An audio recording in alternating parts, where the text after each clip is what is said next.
Welcome to the Spark by Hollywood podcast. I am your host, Devorah Goldberg. In this podcast, I guide my listeners through a deeper look into the parallel paradigm of Hollywood versus Jewish love, relationships, and empowerment, and uncover which one is truly attainable and sustainable for all to achieve. Thank you for listening.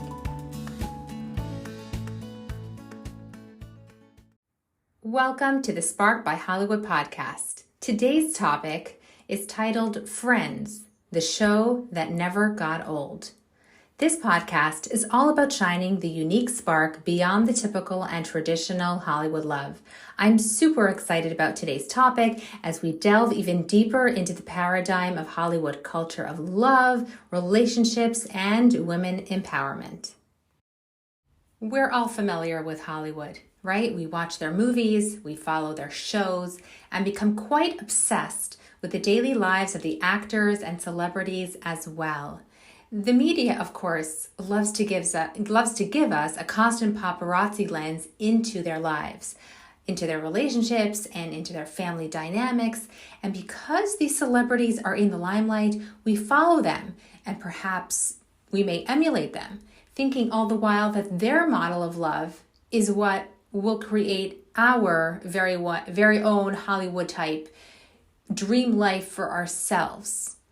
And yet, I ask, why is society still looking for more meaning in their lives when it comes to love, relationships, and women empowerment, if it seems like Hollywood really has it all down pat? On today's Spark by Hollywood stage, we spotlight a show that many, if not all, are familiar with, called F.R.I.E.N.D.S. Some of us may have grown up watching the shows on a weekly basis, while others may have binge-watched entire seasons just to catch up to speed. And it's interesting because, we watch these TV shows, and in these TV shows, they have real people in real life situations which we all relate to. Situations like meeting up with friends, going out to coffee, chatting out with others about the day's events at the office, having parties, going shopping, right? These are all relatable scenarios, which is why the show Friends was the success that it was, and may I say, even still is today. We all got quite intimate with the personal lives of Rachel, Joey, Phoebe, Chandler, Monica, and Ross as we watched them in scenes of dating, hookups, crushes, parties, sleeping around, engagements, work life, marriage, even birth, and of course, divorce as well. Right? We were privy to the fun, the fights, the tears and celebrations, the highs, the lows, and everything in between. The life of Friends. So in one particular scene, Ross was having a conversation with Phoebe in the cafe. So Ross, who at that point was filing for a divorce from Rachel, he was scheduled that day to sign the divorce papers in court.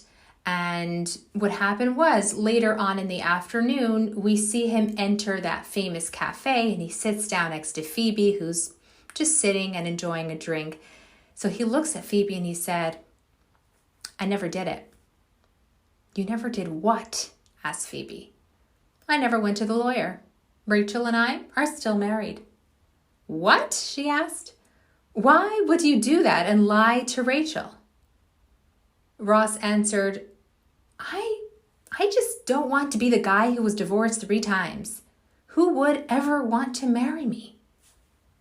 Now, eventually, when the divorce was finally complete, Rachel and Ross went on to just being friends. Obviously, sharing joint custody for their daughter Emma, yet at the same time, remaining amicable and pleasant to each other.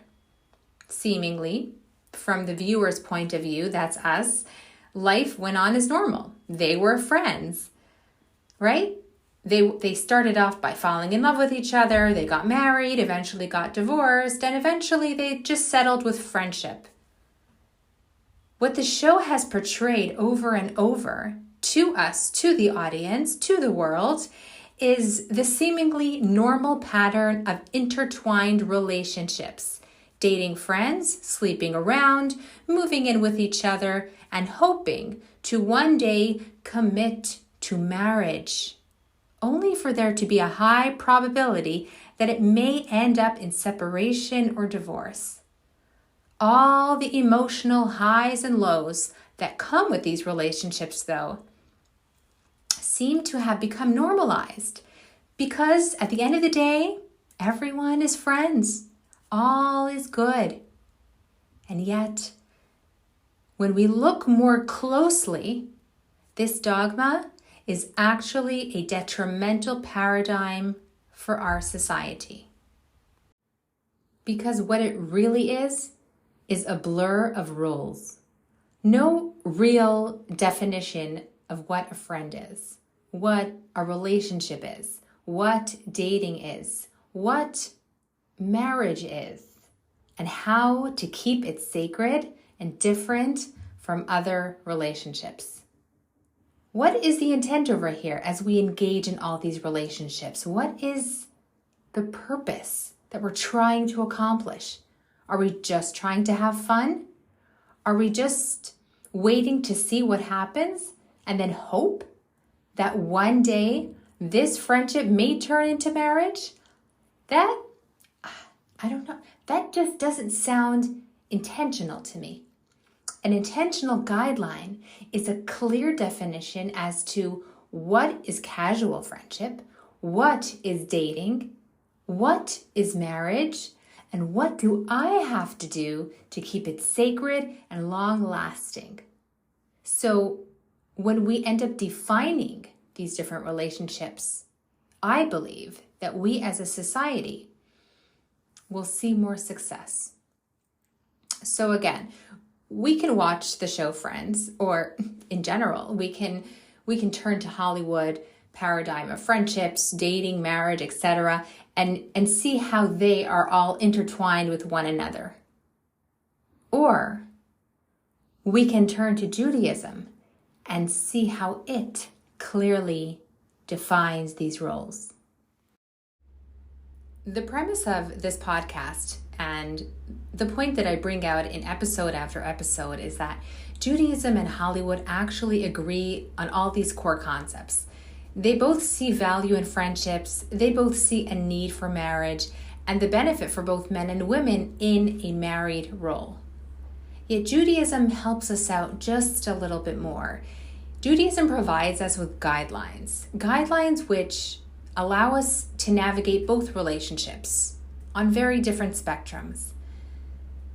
Don't confuse the two, says Judaism. Don't blur the lines. Friendship is something that we all have intertwined throughout our lives. We have friends going back in grade school. We got friends on our block. We have friends at work. We have friends wherever we go. And these friendships are important for us to be integrated within society at any stage where we are, right? Yet when we get married and find our soulmate, someone to build a future with, the goal now is different. Instead of it being casual, it becomes intentional. You meet a person and date them with a goal in mind. Are they someone I'd want to spend the rest of my life with? Yes, of course, you want to like that person. You want them to be like a good friend. And sometimes people call their spouses best friends, however you look at it. But you go into that relationship with a mindset that is not only a friendship, but you're looking to align with their goals and values and their goals with yours. Now, how do we do that? Do we do that by sleeping with one another during the dating process? No, says Judaism. No. We do it through our power of speech, and we do it through the power of time. We date. We speak to one another. We spend time with one another. We share sentiments. We learn about the other. And we're genuine in the communication. Now, if you discover during that time that the person you're dating is not the one for you, you don't see yourself living your future life with them, so you move on. You don't pretend that the dating scene has welded into a new friendship that is never ending. We politely decline, we move on, looking for our soulmate. Now, when man and woman finally find their soulmate, they become engaged, they're excited to commit to each other for a lifetime together, Judaism continues to give us guidelines and tells us it's still not the time to engage in sexual intimacy just yet. Yes, you're engaged to be married. Yes, you promised your commitment to each other. But intimacy is saved for when? For when you become one on the day of your wedding. I think Rabbi F.R.I.E.N.D.S says it best. He says the meaning of intimacy is to become one. One flesh, one soul. Before the marriage, they were each their own individual person. And now, after the wedding, they have become one.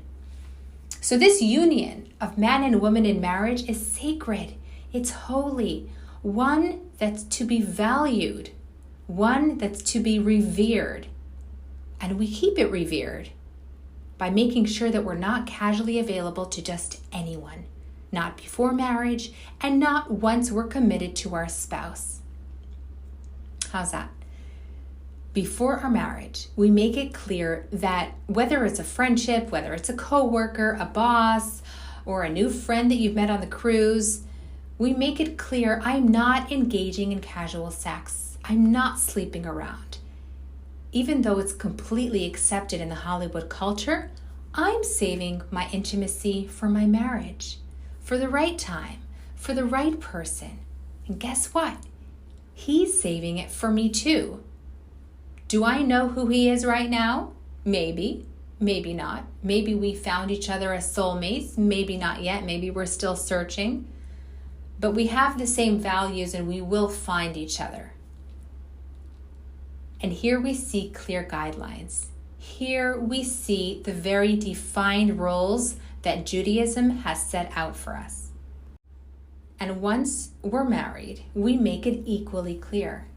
I'm married to one person who I'm committed to. And therefore, I don't have casual, intimate friendships with the opposite gender. Yes, of course, we can speak to one another. We all have neighbors. We live in a community. We enjoy company with friends. But it just doesn't get intimate. Making it intimate would be stepping out of the lines. I heard Ben Shapiro once discuss this concept, and I think he describes it best. He said, I think it's a horrible idea for guys to try to ingratiate themselves with girls and then become friends.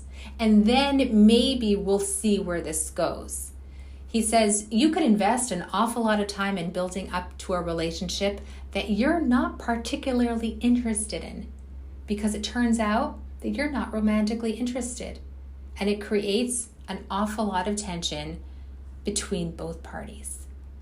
So, where do we draw the line in the sand? What are the definitive guidelines as to what is a friend? What is dating? What is a spouse? When is the proper time for sexual intimacy? And when could it be harmful in the long run for us both? My friend Maya once shared her personal story with me, and I think this story really describes the scenario best. So Maya moved with her family to the U.S. from Bulgaria in the 1980s. Now, as she got older, she went to high school, then to college, and her traditional Jewish parents wanted to warn her, wanted to give her some guidelines. And they told her, your body is not to sell to others. Your body is not to mess around, sleep around. Make sure to maintain your personal dignity. So once Maya got married, she started working in corporate America. And as Maya described, I treated the workplace as a workplace. As a married Jewish woman, I kept a respectful distance from my male colleagues maintaining professionalism throughout. Of course, there were those who met up for lunch with each other, taking each other out for coffee or lunch at a cafe. But she said no one ever asked me out. The 1 or 2 times that someone asked her out for a casual lunch date, Maya said, I asked myself, what have I done wrong that they're asking me out? Did I dress provocatively?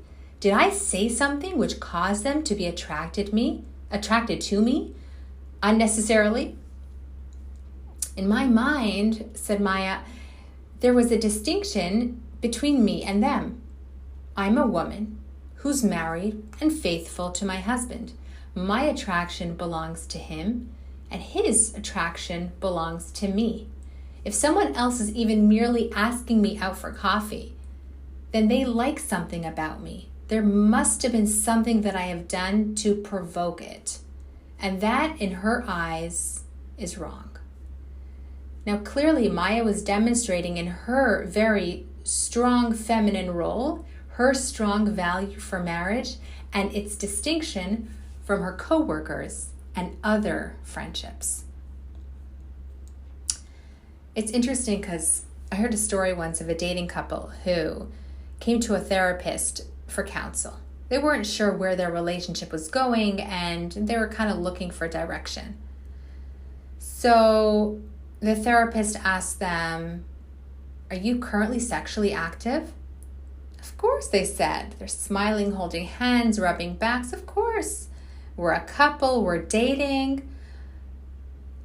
And then the therapist asked, have you let each other know your net worth and the detail of your finances? And that's when they looked at each other and the therapist in surprise. You mean share our most intimate secrets? Oh, we're not ready for that yet. We're just not there. Well, it sounds, said the therapist, that before fully committing to each other in marriage, you're ready to share the intimacy of your souls, and yet you're saying that the value of your assets hold much more value, and they are not to be exposed, they are not to be revealed, they are not to be shared. Now that's crossing the line. When will we be ready as a society to redefine these roles? When will we look Hollywood in the eyes and proudly say, Judaism has taken the lead. Judaism has it clear. We're ready for the friendships. We're ready to date. We're ready to be fully committed in a marriage. And now we know just how.